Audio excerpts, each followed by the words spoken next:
Ask questions after the brief commentary by the management. Should you need assistance during the conference call, please signal an operator by pressing star then zero on your touchtone telephone. Please note that this conference is being recorded. I now hand the conference over to Mr. Srinivasan Vaidyanathan, Chief Financial Officer, HDFC Bank. Thank you, and over to you, sir. Okay, so thank you, Stephen. Appreciate calling all of you calling in today. Apologize for 5 minutes delay. People are still getting in, but we'll get going. I do want to use this time to start with some environmental context of how we operated in the recent quarter. That gives you a good backdrop of what some of those results are. You know that in 4Q, the high frequency data remained robust. Right? For most part, certainly for the early part, it was quite robust as we saw. Particularly the consumer durables production, good growth, 6%, reflecting that the consumption demand was holding up. The PMI 57.5 in February, 57.7 in January, more or less similar kind of levels, right? While the tractor sales was slower in February, the overall auto sales recorded quite a good growth at 6% year on year. Both the two-wheeler and passenger vehicles contributed to that. Double-digit exports and power generation augurs well. Record GST collection, 1.2 trillion rupees. That's also great. Those were all case for building a positive growth, right? So that's why our house view has been and is that the GDP growth in the quarter that ended is perhaps at 1.5% year-on-year growth, which will make the full year at about contract by 7.5% or so, right?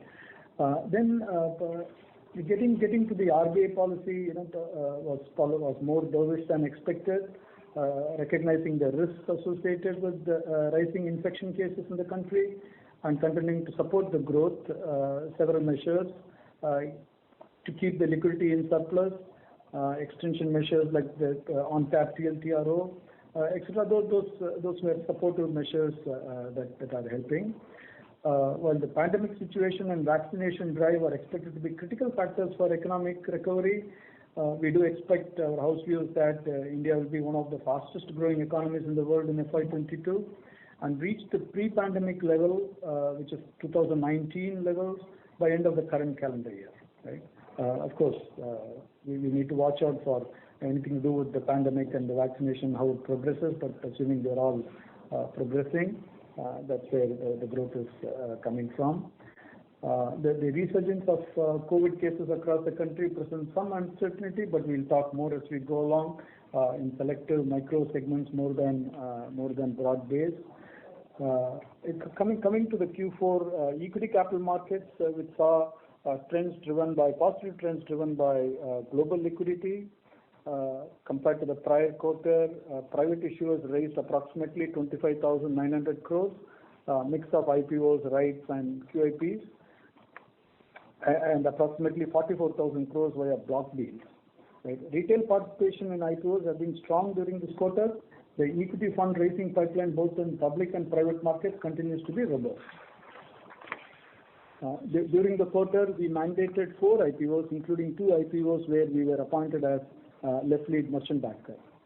On the debt capital market, Indian debt capital markets saw a slow start in Q4 as the market took a breather after heavy issuances in the year till date. Market yield showed some sign of hardening. Q4 saw a fundraise of about rupees 2.24 lakh crore, which was marginally lower than prior year and prior quarter, right? About 1% to 3% and 3% was lower.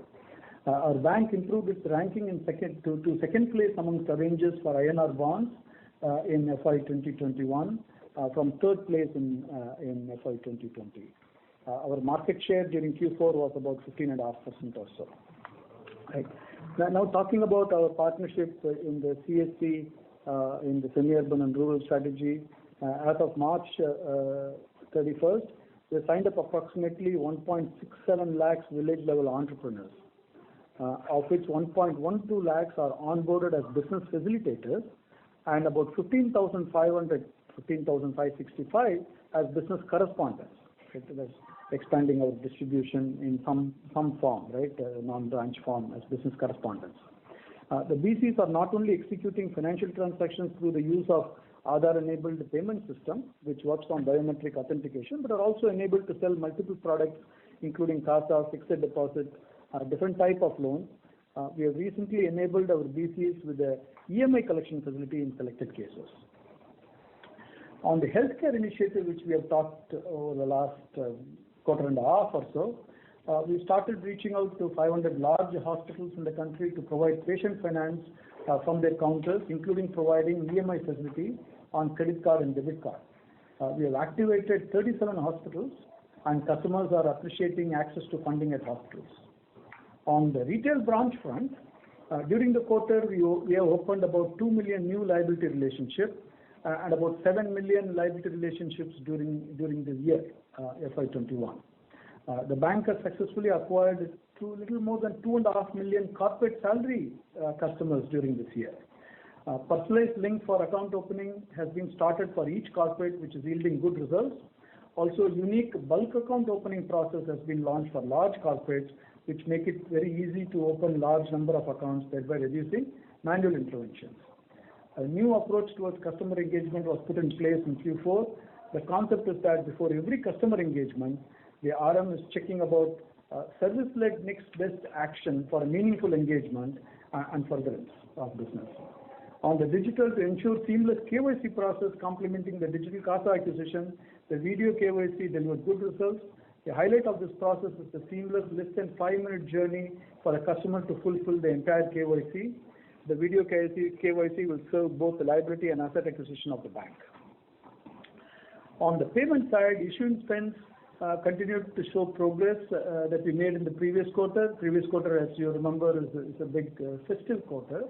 Now coming to January to March, it continued to progress. There was some revival in the previously dormant merchant category codes like the air travel, etc. That was coming back, but that pushed some spends up. We are also seeing good spend growth in categories like business cards for SME, where digitization has helped in awareness building and more spends on cards. We are working on summer treats, which is currently the program is on, which is our platform to bring consumers and merchants together to motivate spends on key customer segments. Spends such as electronics, daily grocery needs, online spends will be the key focus in the summer treat program. We're showing the trends in the acquiring business with increased digitalization prompting merchants to accept more spends across cards, UPI and wallets. Bank strategy of offering one box acquiring solution coupled with business value add such as customer marketing tools for merchants, the CASA facility, merchant loyalty, digitization for home delivery, etc. have helped to target entire business of merchant coupled with current account balances. On the retail asset front, the momentum picked up what we observed in Q3, continued its stride in Q4 as well, with disbursements registering a 21% year-on-year growth and a 6% growth sequentially. We will, as we go along, Arvind will give more color on what's happening on the ground on the retail assets front. Wholesale business across large, mid and SME performed as pre-COVID levels. Growth in mid-sized corporates and SME was particularly robust, aided by new-to-bank customer acquisition, deeper geographical penetration and higher utilization. Corporate banking saw a lower year-on growth due to higher base effect, large prepayments as a result of surplus corporate cash flows, general deleveraging sentiment, reduction in corporate liquidity buffers that was built up in the first half. The bank continued its progress in gaining market share due to diligent adherence of sales process, and we'll have Rahul give more color, exactly a little more detail on what's going on those fronts, right? Collection, the bank continued to remain sensitive to customers' needs, providing customers clarity on their options under the relief packages announced by RBI and supporting them through the processes to avail the same. The bank resolution rates both in the front end and mid buckets will be discussed in detail by Jimmy in a short while. On the society and community, The bank spent 2% of the average profits after tax for the past 3 years towards the various projects undertaken as part of our community initiatives under CSR. While we continue to support areas of financial literacy and inclusion, health and sanitation, education and rural development, we plan to substantially increase our focus on livelihoods and skilling. We have initiated a multi-year project impacting the livelihoods of close to 3 lakh farmers. Additionally, we will be creating over 42,000 skilled entrepreneurs. Promoting education, our intervention expansion is to include additional 25 lakh children in an endeavor to improve learning level outcomes, reduce dropouts rates, enhance retention and enrollment rates in formal education. Now let's talk about certain balance sheet strength before we dive into the P&L. Franchise building continued, as I mentioned, in terms of bringing the customers in. Persistent focus on deposits, bringing new customer relationship, gained market share across the board.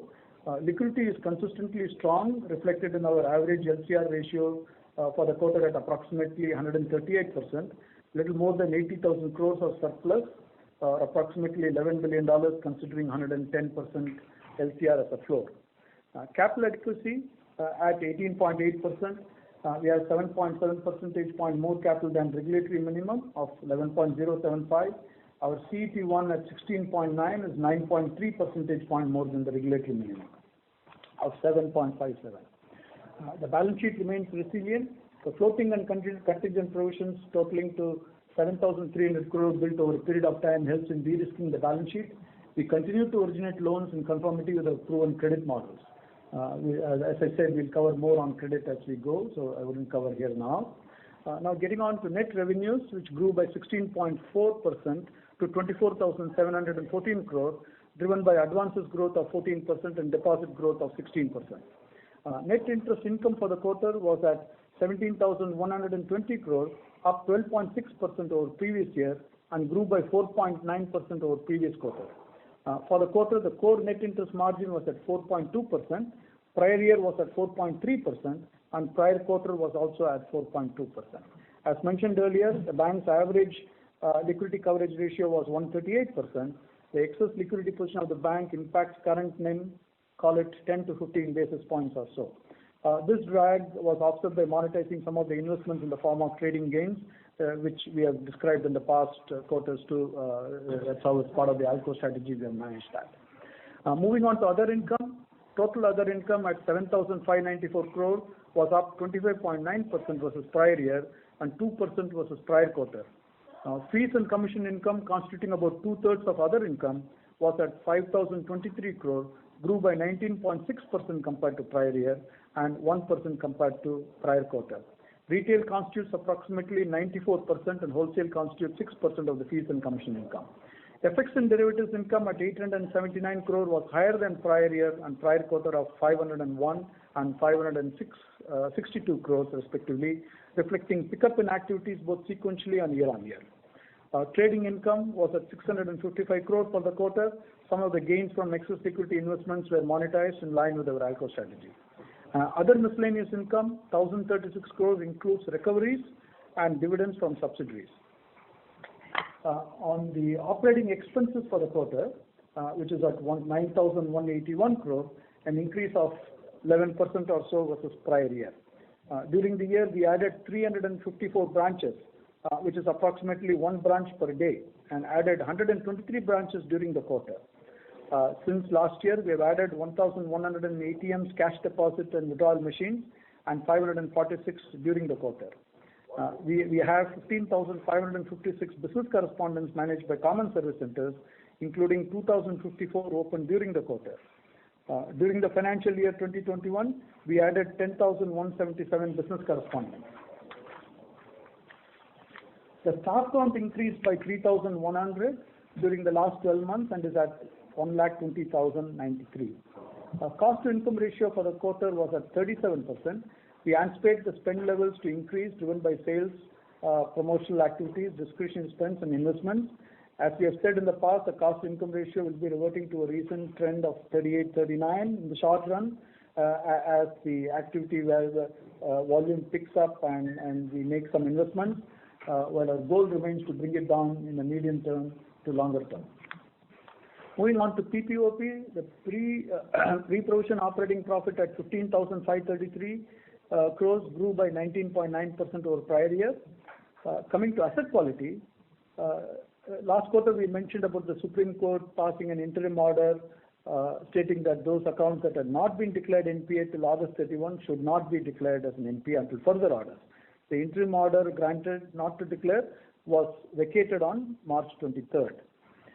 Further to that, RBI on April 7th issued a circular in this connection, whereby directing the banks to continue with the asset classification of borrower accounts as per extant RBI instructions and IRAC norms.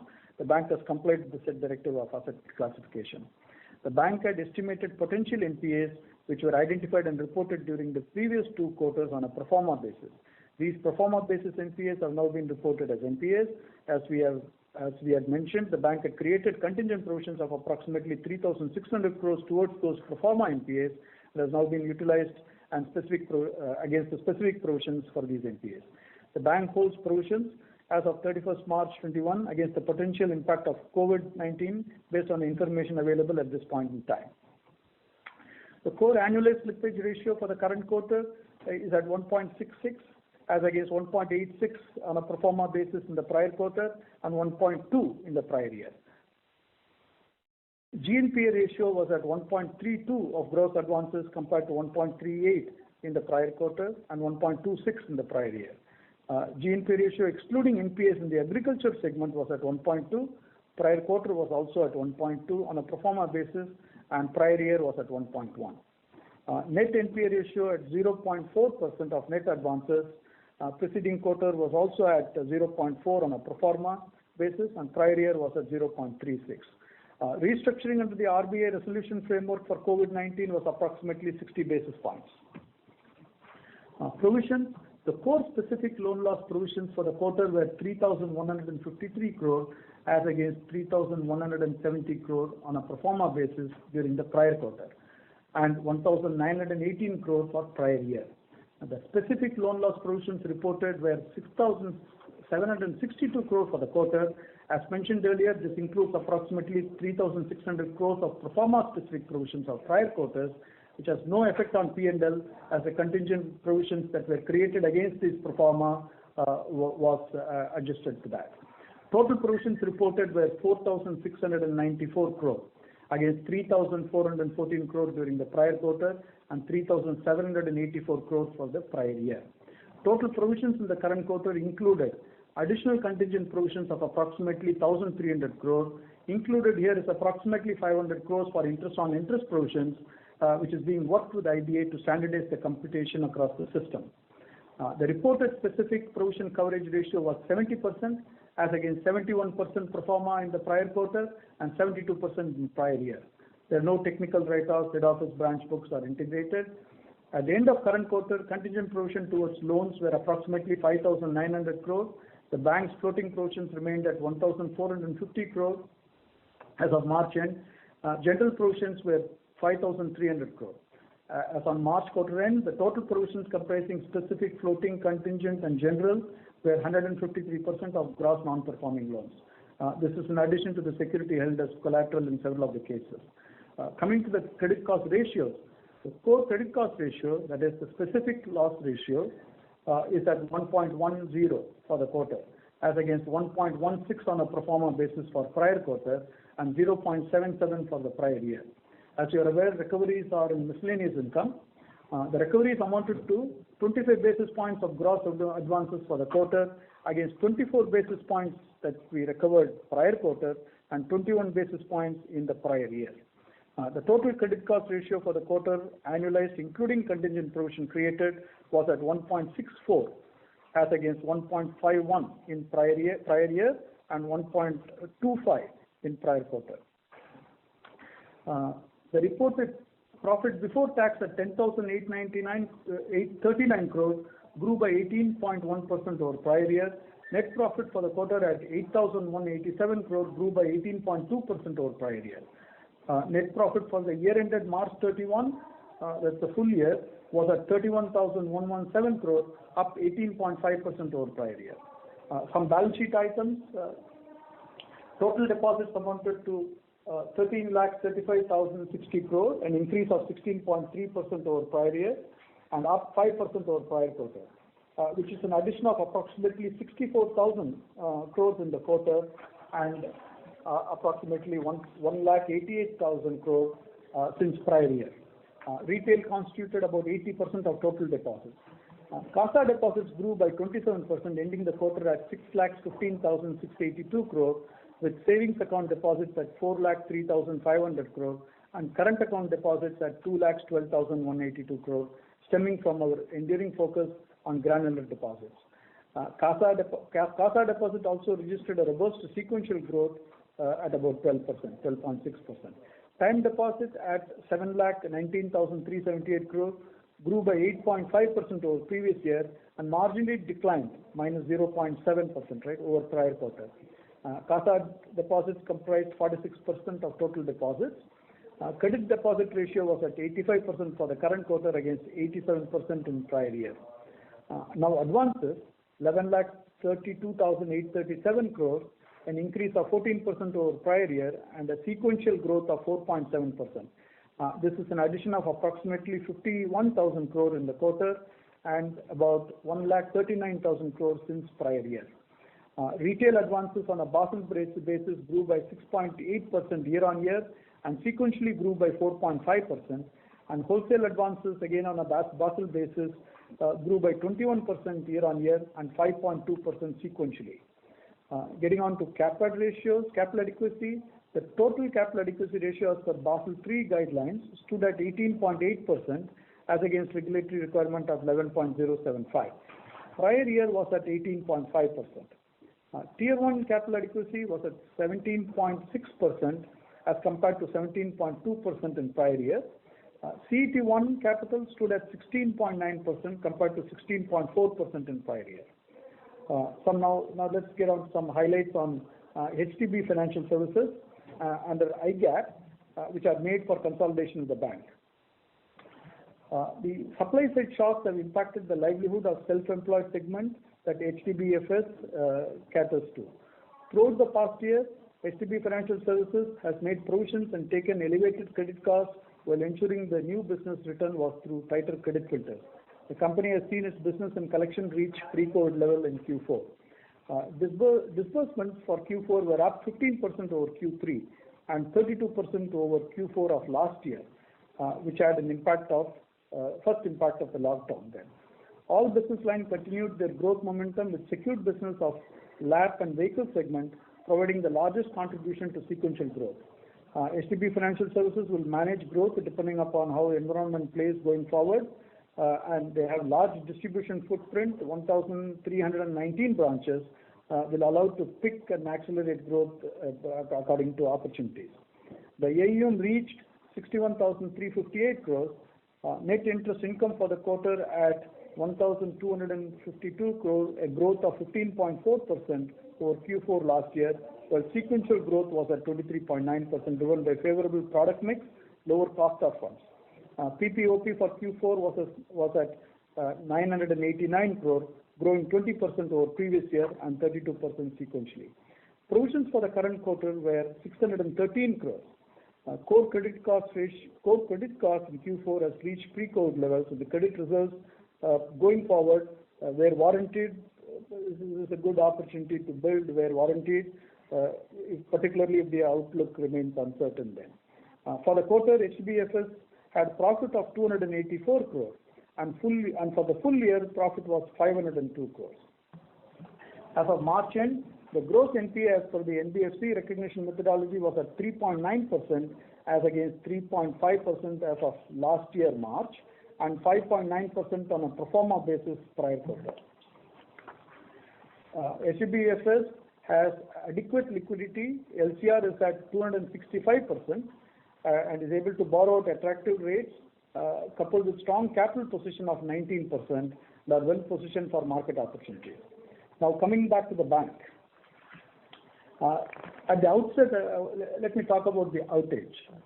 You have some details about the November 18, December 19, November 20 outage incidents. I will not go into detail again.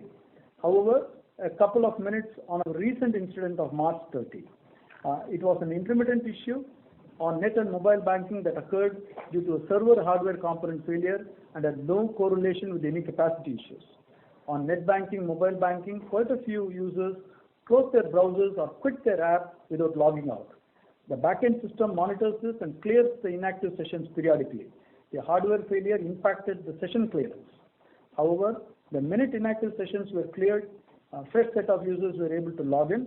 Substantial number of customers were able to carry out their transactions despite impairment on that particular day. We continue to make good progress on our plans, short, medium, long term, addressing various matters. Like many other things, we set higher standards. It broadly covers areas of security enhancements, disaster recovery, resiliency, optimizing both recovery time and the recovery point, automation of orchestration, obsolescence management, including consolidation of data centers, infrastructure scalability like the cloud strategy, application network monitoring tools. Right? These are some of the focus areas that we are working on. Right? The audit by independent third party is in the final stages, and we'll update further as we get to know more from the regulators. In the meantime, we continue to focus on the design and development. It's an ongoing process, as you know, working with various partners. We continue to build capabilities in the area of core systems to keep it stable, always on and scalable by partnering with the OEMs, like Oracle as an example, and draw their expertise given our landscape of applications. We are also working on migration to cloud for resiliency. Expose the functions and data services from core through APIs, microservices, and data exchanges by partnering with major tech companies. Building customer-friendly experience on cloud-native engagement platforms. We are leveraging data and AI/ML for personalization, underwriting, risk and fraud control, and analytics. We are also building new muscle and infusing new talent to execute these strategies by establishing a digital factory. Now, on another front, which is the cards front, right? All of you know that the cards lifecycle management to mature takes a couple of years. The stages on cards management, sourcing, onboarding, activation, engagement, deepening, etc. Investments are continuously made in increasing spend depth and width, revolve behaviors, product updates, line enhancements, loan on cards, etc. The impact of the non-issuance of card is on new employees in corporates, new corporates onboarding, etc. This loss of new customers can normally be made up within a few quarters of stoppage being lifted, since the bank continues to source liability customers who will be pre-approved. About 3/4 of our sourcing comes from existing customers of the bank. In the meantime, the focus of all the channels and feet on street is on engaging with the existing card customers, which is dormant or inactive, to resuscitate them.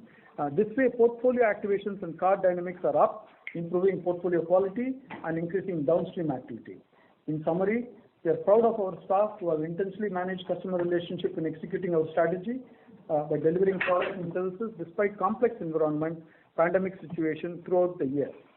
Our results reflect robustness across various parameters, deposit growth of 16%, advances growth 14%, operating profit growth 20%, profit after tax increased by 18%, delivering the return on asset of about 2%. With that, Jimmy, you want to give some color on some of those credit and market dynamics? Sure. Hi everyone, good evening. I'll first just take up the wholesale and SME portfolios from the risk perspective. Then I'll just hand over to Rahul, who will take you through the forward-looking business vision on that front. And I'll come back a little later to talk on the retail before handing it over to Arvind for the same. So on the wholesale businesses, frankly, rather boring report from my side. It's all pretty much the same and no changes in any way.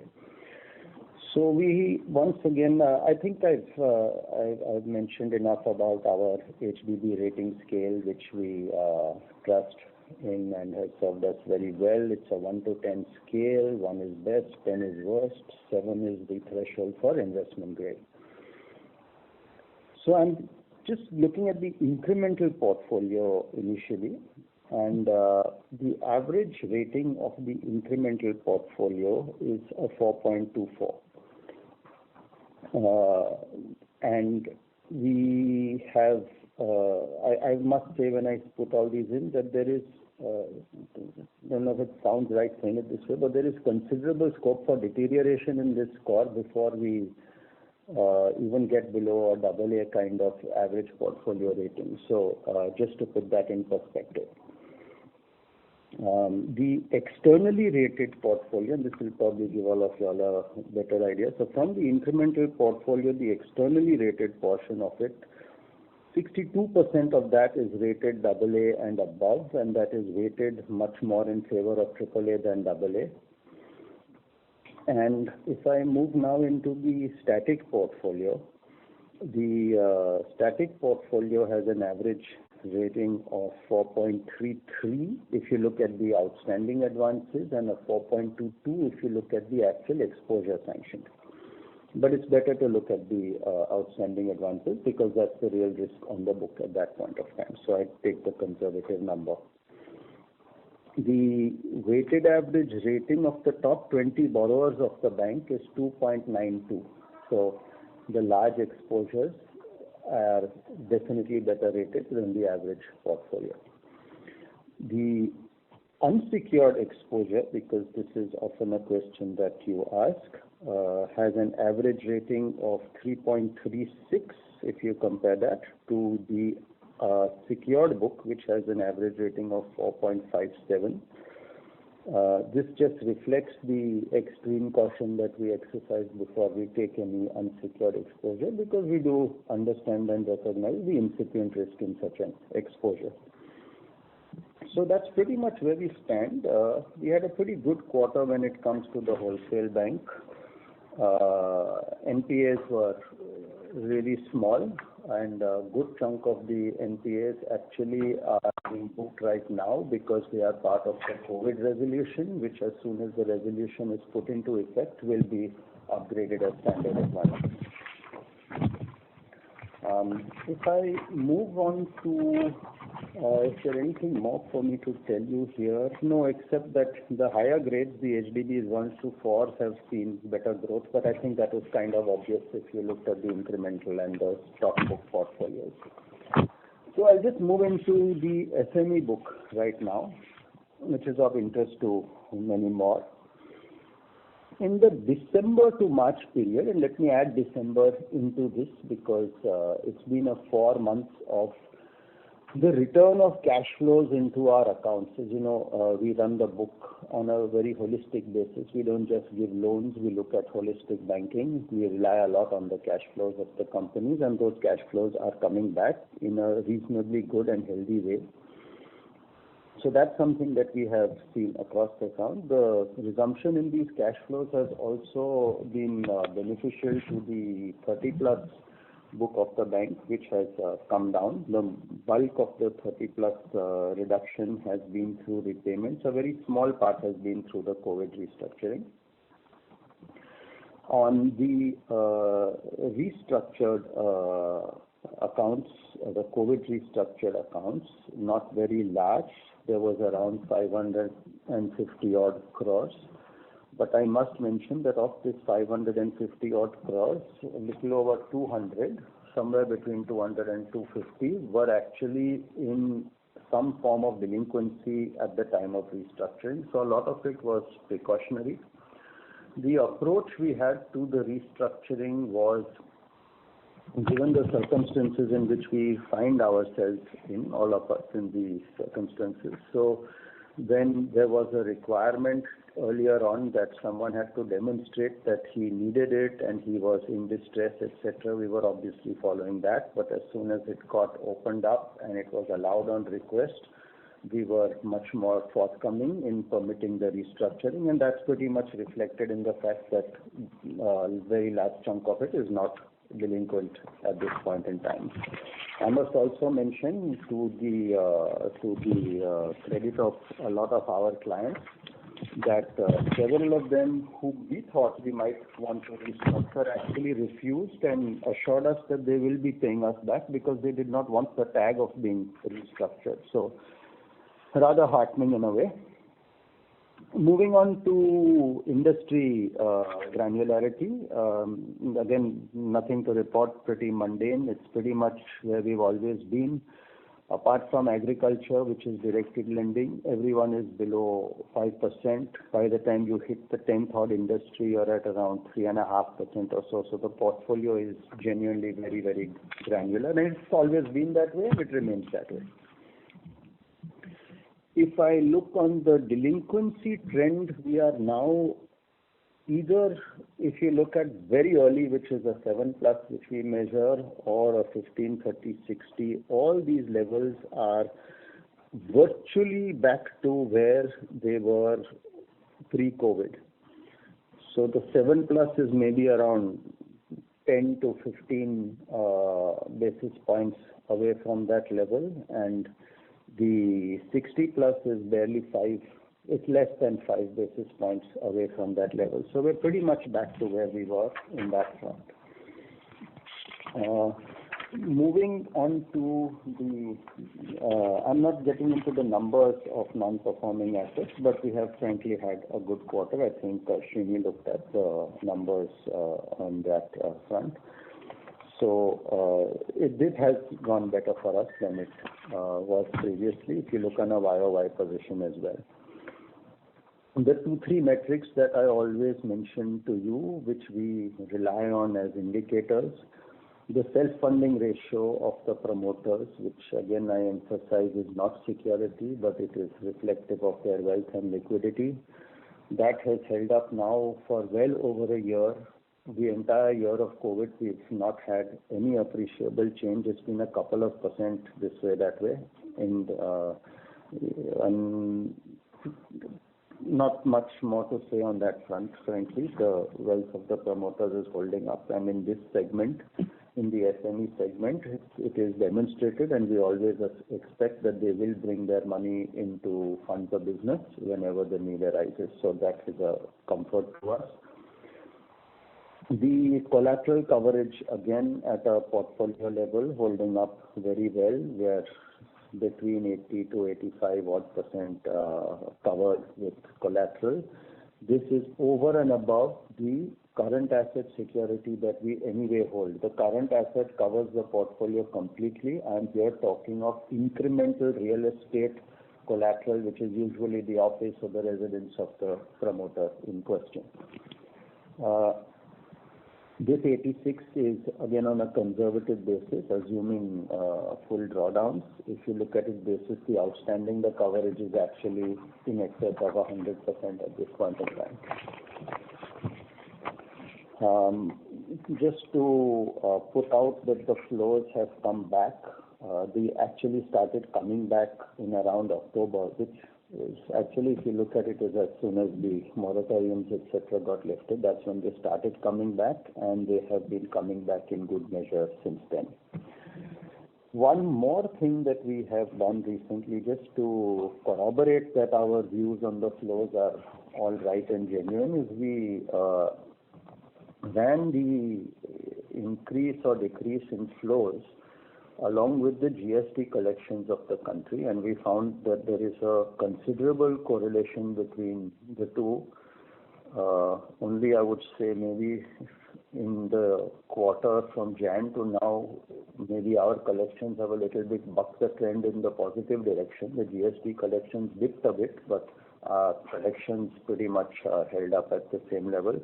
But that's not much to talk about. I think the correlation is a great comfort to us that the flows that are coming in are genuine revenue generation by these people, and they're not some capital inflows or something like that.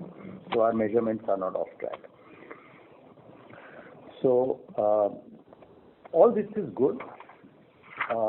While I'm saying all this, one has to now consider that we are into a second wave. If you look at the medical condition, has not yet impacted the financial system the way one may expect. At least let us, if you look at it, the medical condition versus the financial condition in the first wave and the second wave, I think the gap is much wider in the second wave. The financial condition is not yet deteriorated to that extent. Lockdowns have been sporadic, localized. Most restrictions are in benign times for economic activity like weekends and night time. Manufacturing has been allowed to continue, logistics and transportation has been allowed to continue. So it has been a muted level of strictures. Up till this point in time, this can change. We don't know. At this point of time is all I can speak about.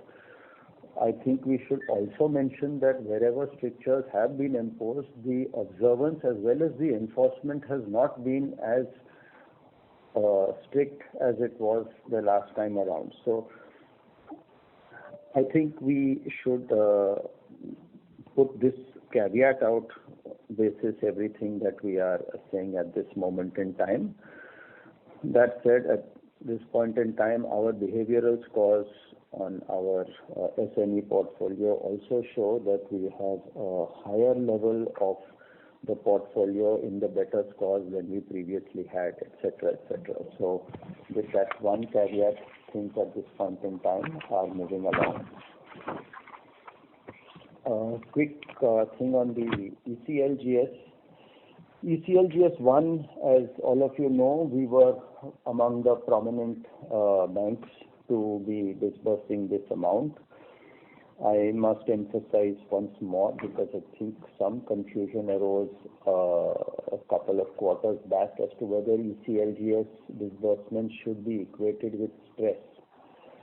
At least in ECLGS 1, they should not, because it was universally available to anybody who met certain criteria of having a particular level of exposure, being an SME, and not being delinquent beyond a particular level prior to the February date. So in ECLGS 1, it does not count. ECLGS 2 and 3, one might say that it was expressly for the Kamath Committee's stress sectors. ECLGS 3 further for certain stress sectors. A bit of liberalization very recently, I think yesterday or day before, allowing a higher level of DPD to avail the ECLGS 2 or 3. But frankly, we have not done very much over there because we don't have very much in these sectors. So it's been quite low for us and will remain so. If you don't have the exposure in the stress sectors, you won't be giving the ECLGS for those sectors. So that's about it on the ECLGS, and I think that's pretty much what I have to say. So Rahul, why don't you come in here? Sure. Thank you, Jimmy. I'm going to talk about, basically the commentary in terms of our performance and at least, what is basically the big learning or the big story for me that I came through, seeing this time around. Wholesale banking between large, mid and SME corporates closed at approximately 6 lakh crores in customer assets. To clarify, customer assets include advances as well as investments. This was a 26.4% YOY and 5.8% QOQ growth. I would like to thank our people who have worked very hard to serve customers during very difficult personal circumstances amidst the pandemic.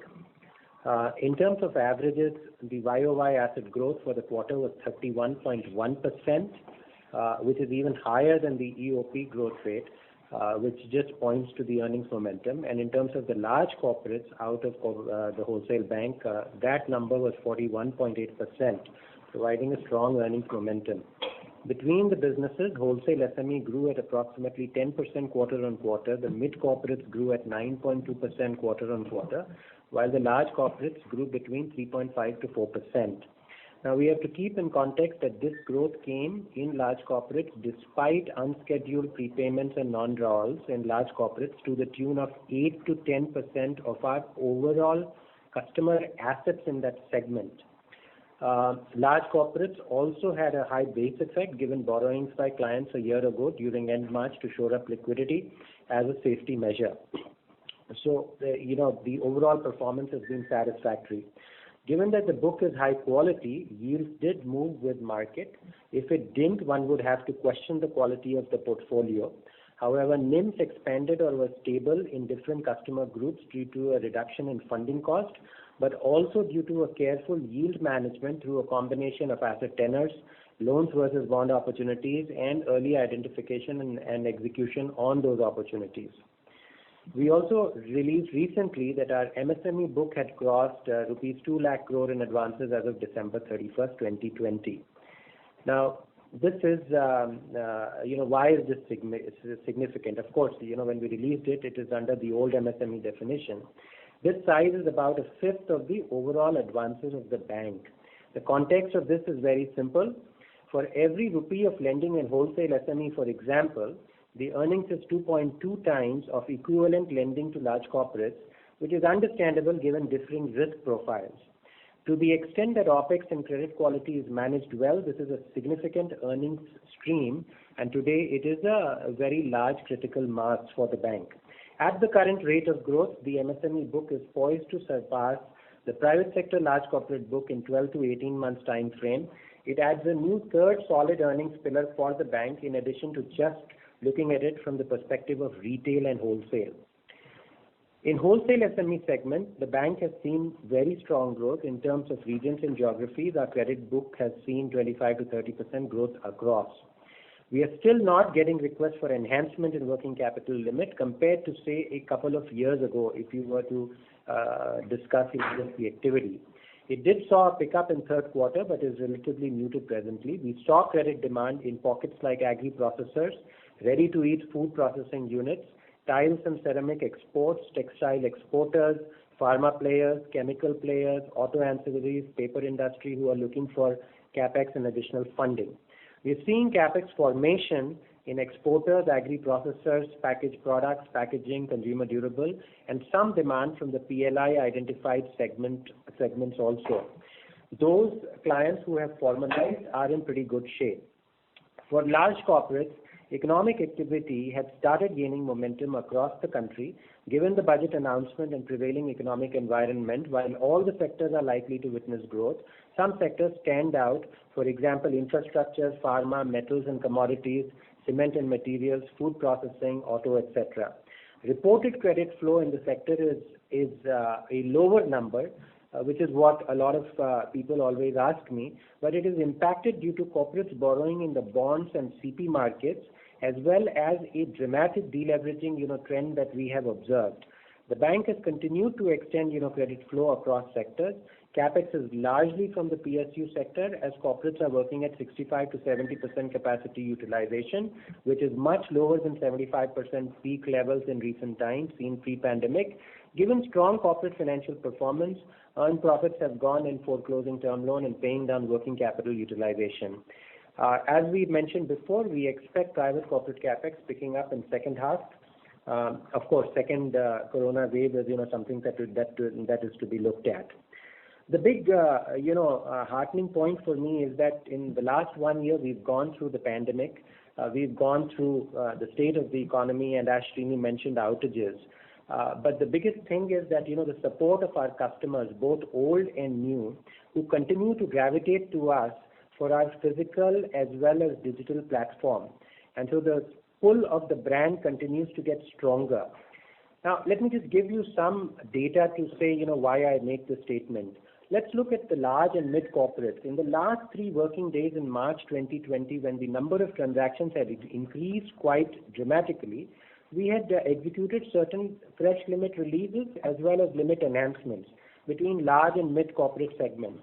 This year, if I take the same last 3 days, Monday, Tuesday and Wednesday, and Monday was a holy and so it was a holiday in the north, it was working in the south, the number of transactions that we effected saw a 93% increase, reflecting a significantly strengthened market position.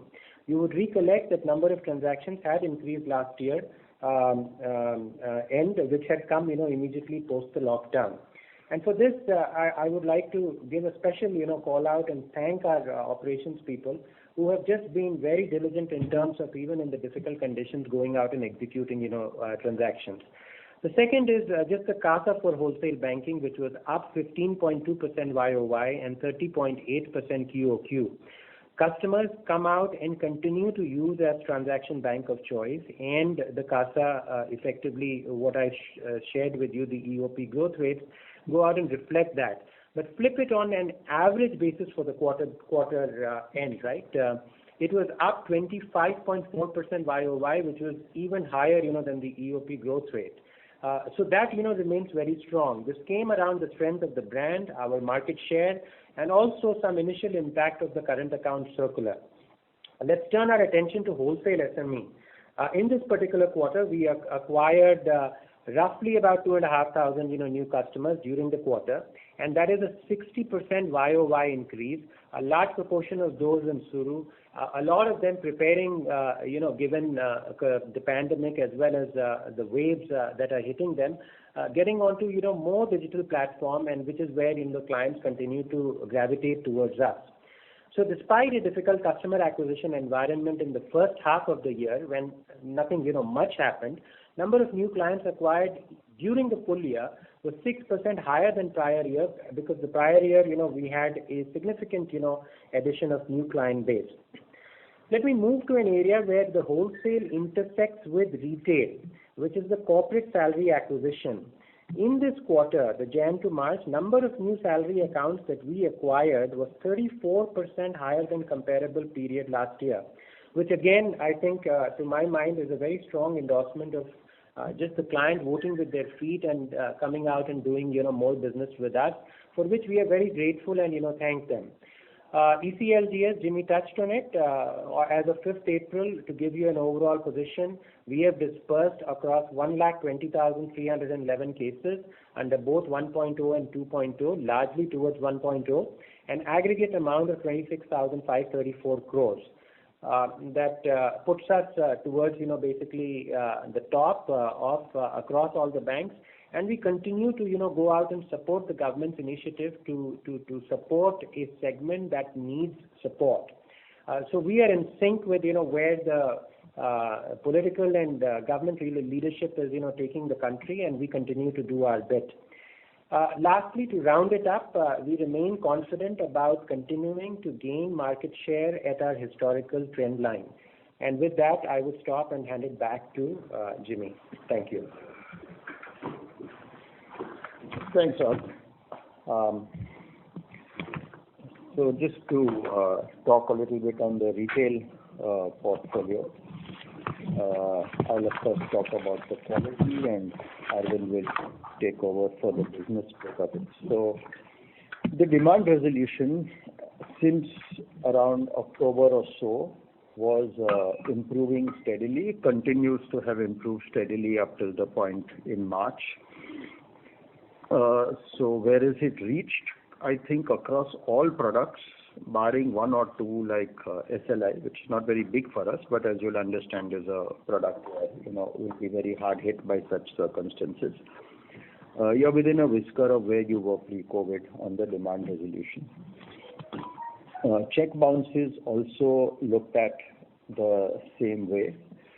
That said, while we are covering the March quarter and the year end, I should make a mention here that the check bounces in April were like halfway through April, so I can't really comment on the demand resolution for April, but the check bounces in April have taken a bit of an upward blip.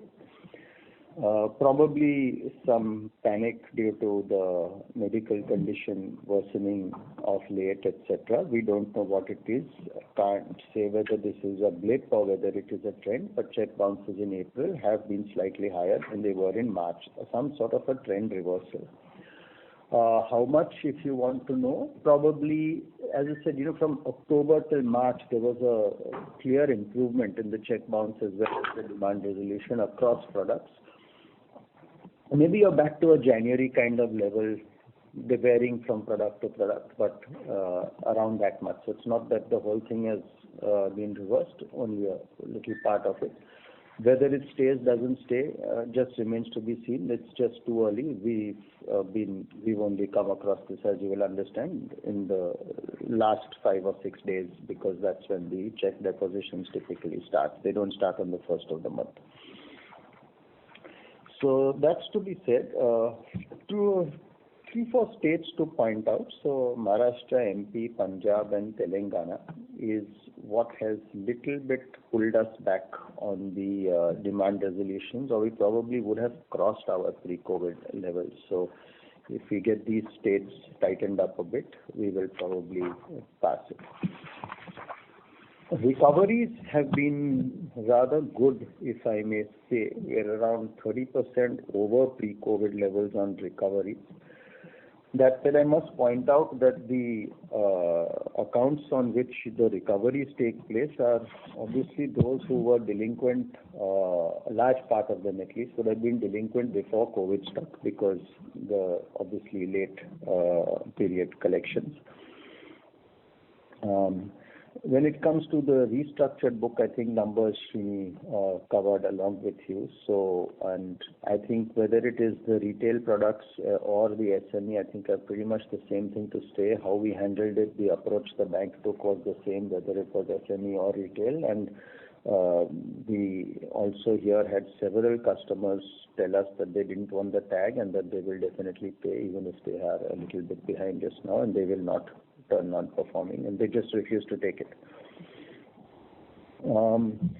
The policy dispensation remains cautious. We're optimistic on how things are, but we have continued to remain very cautious on this. Disbursements in the last quarter across many products have almost hit pre-COVID. I'll let Arvind talk about all this a little later on. Good demand in the auto and two-wheeler sector, etc. Credit card spends are up naturally, you'll understand, because the e-commerce world has taken a boost because of the physical world being slowed down. Just personal loans, I would say the bureau inquiries are not up to scratch where they were before the. So the sourcing for us has been very high quality. We've, as I had mentioned last time as well, the entire team is on the ground. The entire team is looking out. We never let anybody go. We kept the entire sales channel motivated. There were no salary cuts or anything of the sort in the bank. There was no action taken at all. In fact, people were, the spirits are frankly quite high. Credit to everyone. We have measured in terms of our internal analytical metrics the sourcing quality. The recent book obviously going to be much better than the historical book was, because there was, if you remember the conversations I've had with you a few quarters ago, we had already started tightening before COVID hit, and then we tightened even more after COVID hit. So the recent book is definitely going to be of a high quality. And now, in addition to that, constitutes around 35 to 40% of most product lines in retail assets. So it's now a significant part of the book that has this quality. For the salaried customers, we focused on the higher income, on the AAAs, on the government sector, all the usual ones, obviously focused even more there. And I must say that even if there is an economic impact of the second wave, we are not expecting, in this segment at least, to see salary cuts and job losses again this time around. On self-employed, the policy liberalization has been even less than what it has been for the salaried segment products, and we would continue that way till we see things getting better. The bounce resolution now, if we come a little separate from the demand resolution, so what we managed to cure within 30 days of what bounces is actually back on track with the pre-COVID levels across products. So that is again a little bit heartening. That said, the bounce in April has taken a bit of a blip, and we're hopeful, but jury's out now whether the demand resolution will not be affected by this. If we look on, I'll just take a minute on the sale of assets because last time we had a couple of questions on that. So this quarter as well, we sold assets approximately 1,000 odd crores. As we always said, this is going to continue. It's a policy now. We examine the portfolio, and wherever we believe that there is economic value in disposing the asset at this point of time versus the cost and effort and recovery that we would get through our own efforts over time, including present value, we take the decision to dispose the assets. So that's a continuing factor. Let me just now move into anything else I need to put out for you. Yeah, let me just get into the asset quality versus the market. So if you look at, and we got this from the bureaus, so this data I must say will actually reflect around a 2-3 month lag because of the data coming out. It always does. But once again, the higher bureau scores, our shares as a proportion in every product, either steady or increasing versus the rest of the industry, our share in higher scores always more than the rest of the industry, thanks to our marketing efforts, thanks to our cost of funds as well. So we have this is reflected both in the bureau inquiries, which you might be able to see yourself, as well as in the monthly disbursements that go across. So in both respects, this gets corroborated.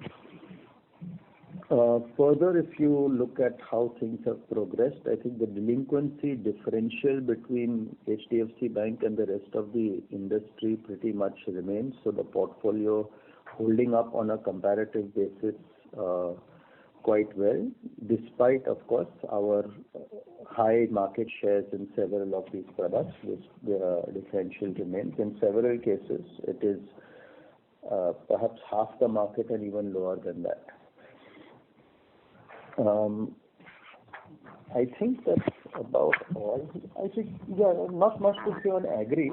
It's held up pretty well. The agricultural sector, fortunately, was largely unaffected by this. We had a good harvest, we had a good crop, we had good clients, so we've done relatively well on the agri front. Nothing else to put out over here. Is there anything else I need to say? Let me just see my notes and total. No, I think that's about it. Thanks, sir. Arvind, take over.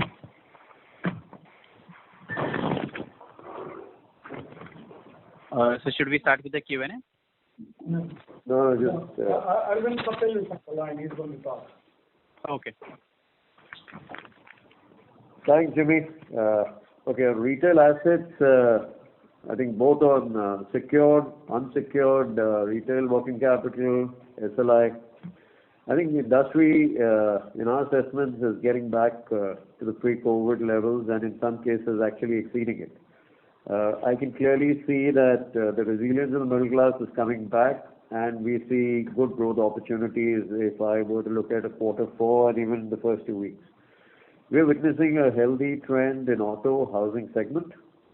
We also see robust growth in personal loan and business loan.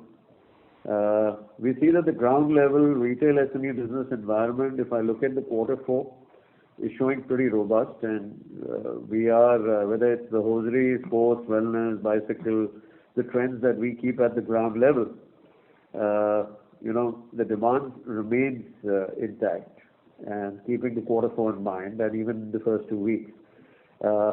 Wheat arrival on the agri side, if you take a feel on the ground level, I think wheat arrival has seen a positive upward trend.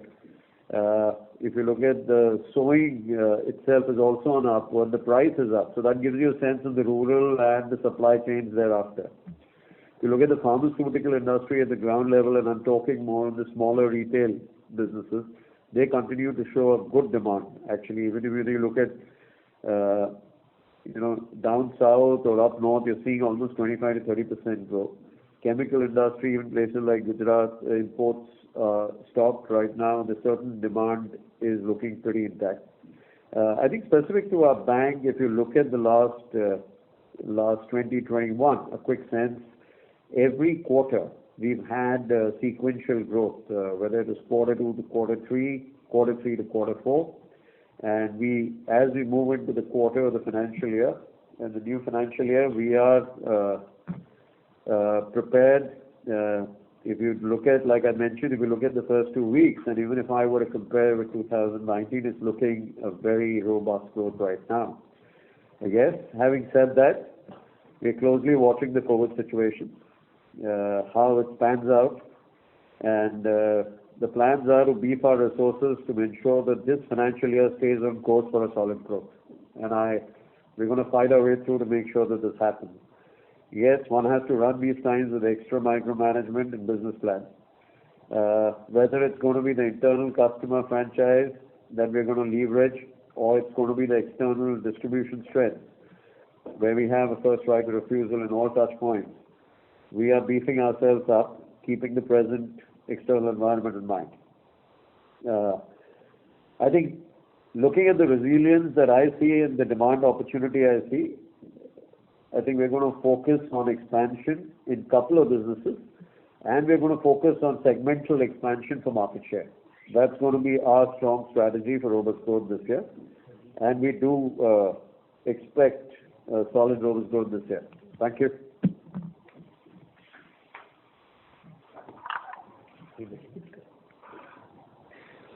Okay, Steve, can you please open it up, please, for Q&A? Thank you very much. We will now begin the question and answer session. Anyone who wishes to ask a question may press star and 1 on the touchtone telephone. If you wish to remove yourself from the question queue, you may press star and 2. Participants are requested to limit their questions to 2 per participant. If time permits, you may join the question queue for a follow-up.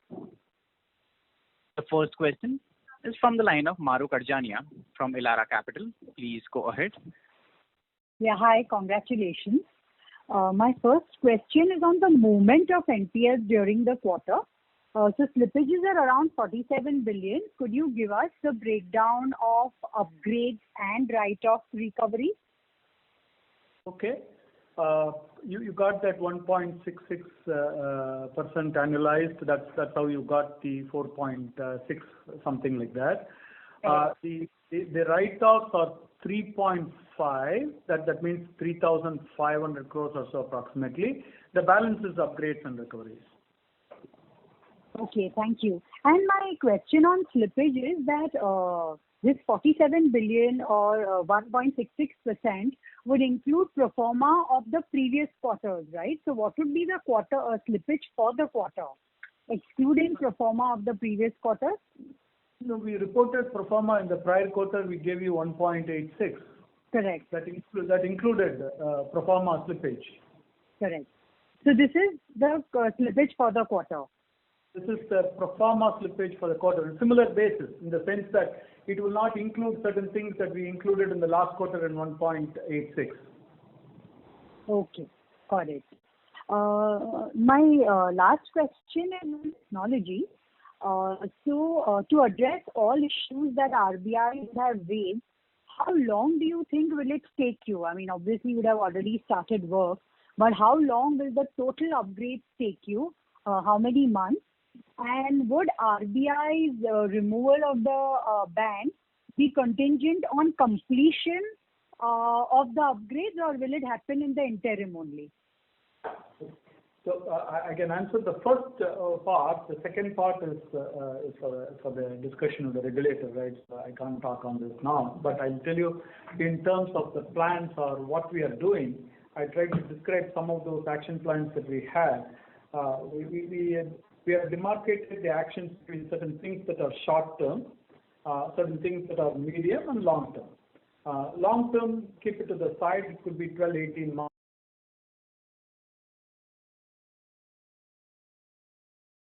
In the short term, it is about the DR resiliency, where we tune the recovery time and the recovery point and so on, and some enhancements in security, some kind of, in the medium term, some more security enhancements in terms of the whole process in terms of orchestration.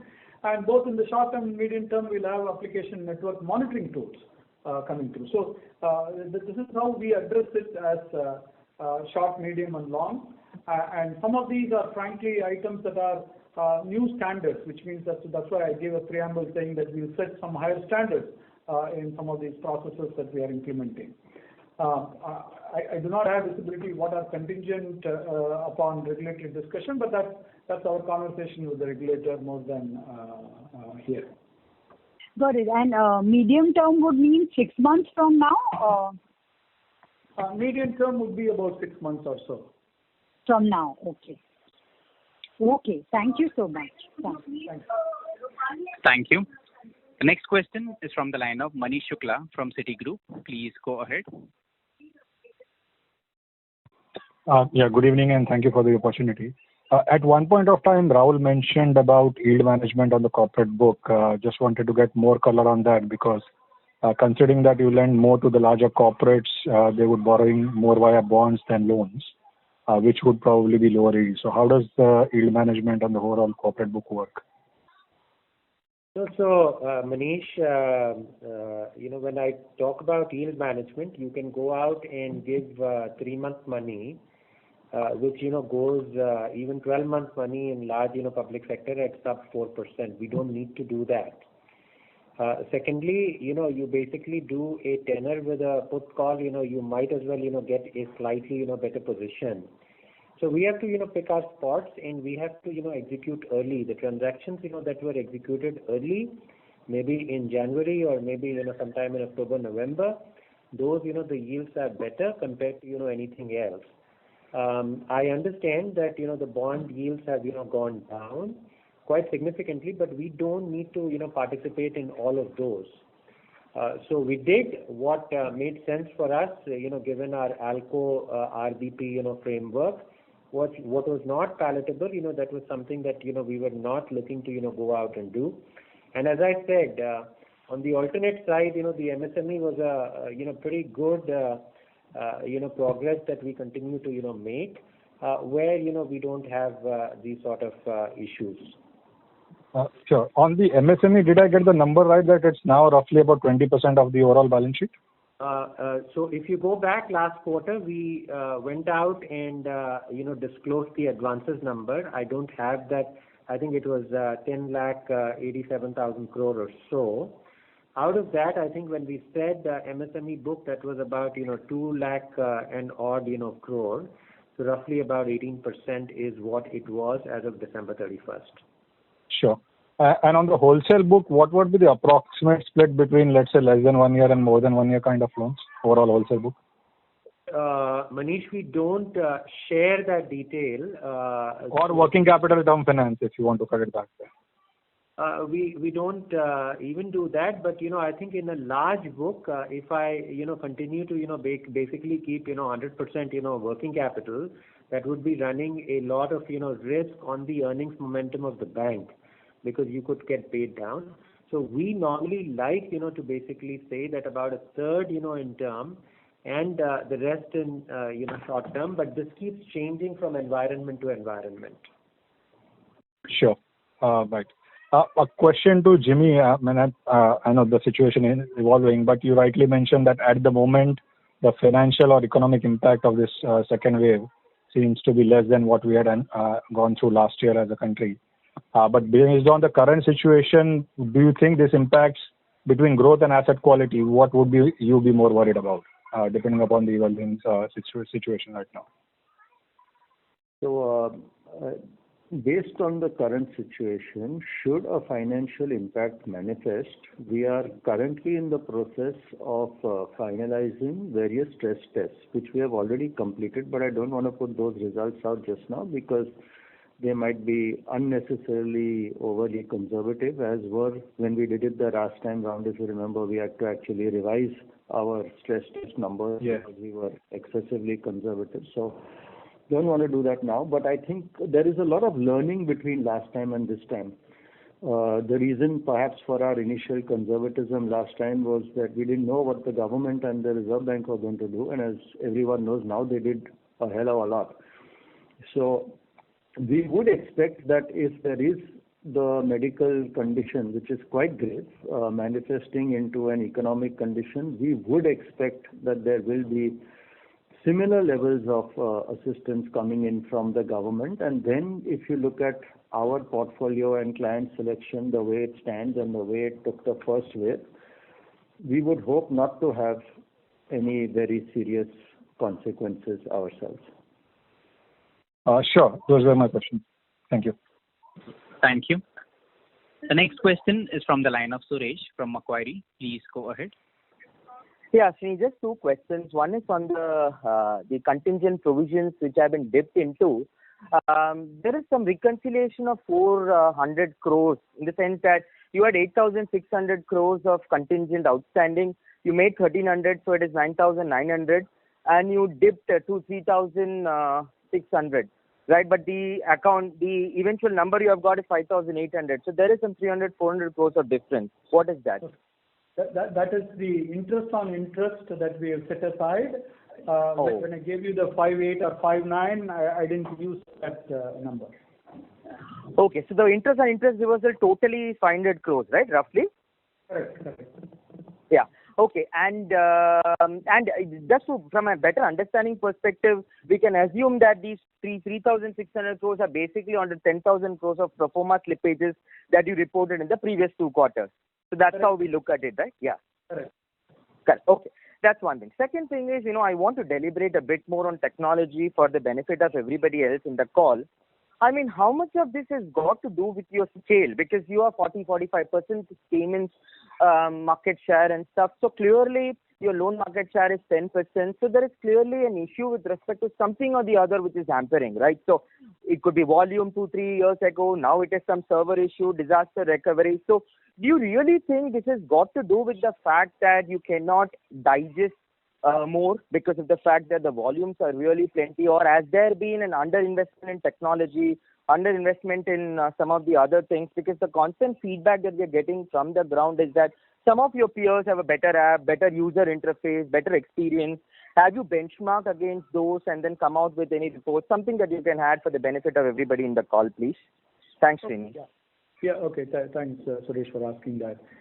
See, on the technology front, the 3 previous ones or even the latest ones, that's why I took some time to describe, had nothing to do with capacity as such, right? They were very disparate events.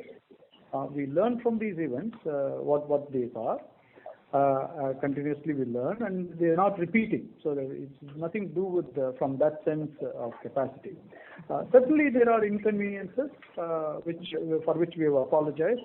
Customer experience predominates in whatever we do, right? We have to be humble and modest in how we approach, and that is why we take this as something is trying to set new standards in what we do. And I describe some of those actions that we are trying to say that how these will set new standards, right? From a transaction point of view, from a customer preference point of view, we gave you a few details to see what customers think, right? For example, we added 2 million liability relationships in this quarter, lot through digital approach, video KYC approach, right? And we did add and for the year we added 7 million customers the last 12 months, 6.5 in the previous year. And the year before that was 3.5 million customers. So we've added the customers. Customers prefer us for a reason. Right? I'll leave it at that. And the second thing is that Rahul Shukla spoke to you about why SME or corporate prefer us and what sort of transactions they put through. Capacity wasn't a constraint. Rahul quoted 93% higher transaction volumes in the last 3 days of the year compared to prior year. So there was no capacity constraint when 93% in the throughput that came through, right? If you think about the card, for example, right, the customers prefer in terms of the spends, right? If you think about the spend market share on the issuance, last year February, I have data for February 20 and 21 as an example. The issuance spend share was 29%, was 30%. Customers do prefer us, and they use more, and they spend more on our cards.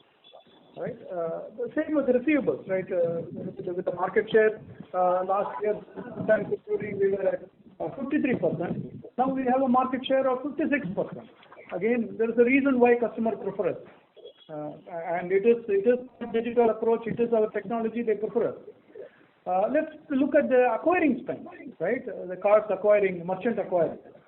Last year, we have January to January data. I don't have February or March yet, but last January 20, pre-COVID, we had a market share of 47%, and the current January 21 market share is 50%, right? So there is a reason why merchants prefer us. There is a reason why customers prefer us, and certainly they like our digital, they like our approach, they like our products, they like to use our products. Right? In terms of that is the first part of what you asked in terms of the capacity or what, and I try to describe what they are. In terms of whether we benchmark with the rest of the players in the industry, we do, right? And each one, that is why, the 5 fingers in the hand are slightly different, and each one has got a purpose to serve, and that is how we approach it. There are certain applications we have, it serves some purpose. There are certain other applications and features somebody else has, it serves their purpose. And whether we could look at it to improve, that is a continuous process we do, and that's part of various versions and upgrades that we do. That is part of that.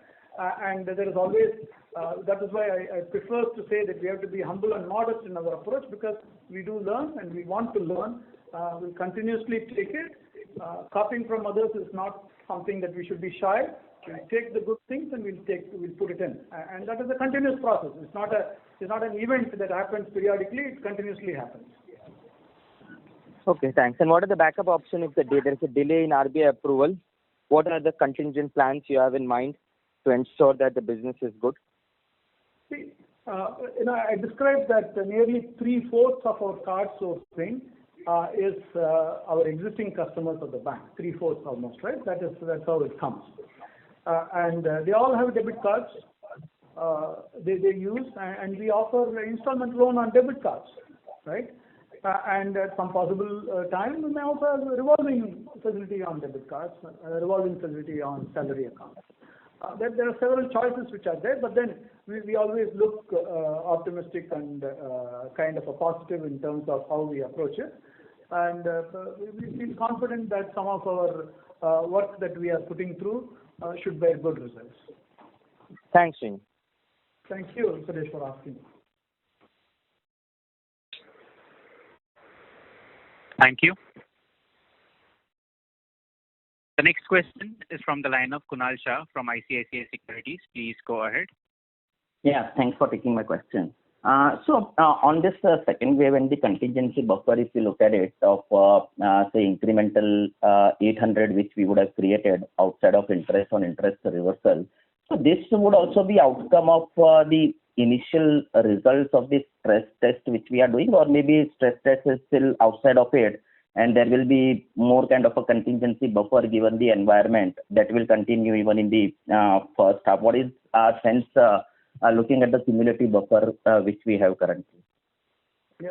As you know, we built a lot every quarter. In at least last 4 or 5 quarters, we have given how much we have built, and we haven't utilized other than the pro forma, because that was a court directed, so we couldn't declare it and put it directly.